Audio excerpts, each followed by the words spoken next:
Assalamualaikum warahmatullahi wabarakatuh. Saya Nabila Azahra dari kelas PGMI 3. Di sini saya akan menjelaskan atau merangkum kembali materi yang telah kita pelajari tadi mengenai fitur strange news dan soft news.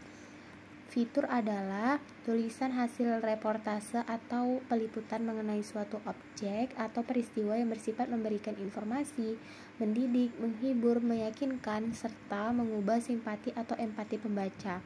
Ciri-ciri dari fitur adalah lengkap, melawan kebiasaan, non-fiksi, dan bagian dari media massa. Lalu ada sifat-sifat dari fitur. Yang pertama yaitu kreatif, kedua informatif, ketiga subjektif, dan keempat valuatif. Lalu ada strange news. Strange news atau sering juga disebut berita langsung merupakan bentuk penulisan berita yang paling sederhana. Pasalnya hanya dengan menyajikan unsur 5W tambah 1H, maka tulisan tersebut bisa langsung menjadi berita. Karakteristik dari strange news adalah deskripsinya lugas dan struktur piramida terbalik. Lalu ada soft news. Soft news atau berita ringan cenderung menghibur dan laporan peristiwa yang humanis atau manusiawi. Prinsip penulisan soft news tidak terikat pada struktur piramida terbalik sebab yang akan ditonjolkan bukan unsur pentingnya, tetapi unsur yang bisa menyentuh perasaan khalayak atau menghiburnya.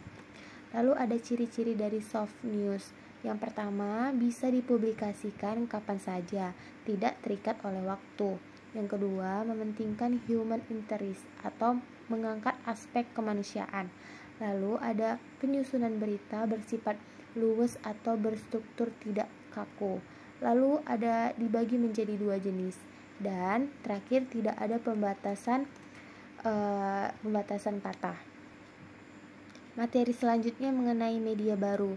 Media baru adalah istilah yang digunakan untuk berbagai teknologi komunikasi dengan digitalisasi dan ketersediaannya yang luas untuk penggunaan pribadi sebagai alat komunikasi. Nah, perkembangan dari media massa mutakhir yakni dalam sejarah tercatat bahwa surat kabar muncul dan ada sejak ditemukannya sebuah alat mesin cetak oleh Johann Gutenberg di Jerman. Pada era masyarakat informasi, industri media massa mau tidak mau harus bertransformasi dari bentuk analog menjadi digital. Karena ciri khas produk teknologi di era ini menawarkan produktivitas, efisiensi, kecepatan, dan lintas batas. Lalu ada tantangan jurnalis. Tugas jurnalis adalah memberikan informasi berdasarkan fakta yang telah dikumpulkan, dapat dipertanggungjawabkan dan akhirnya akan dipublikasikan kepada masyarakat sesuai dengan kebenaran.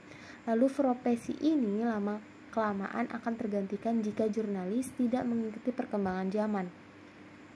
Dalam kondisi ini, jurnalis harus bisa beradaptasi dengan perkembangan informasi yang mengikuti zaman media baru atau teknologi baru.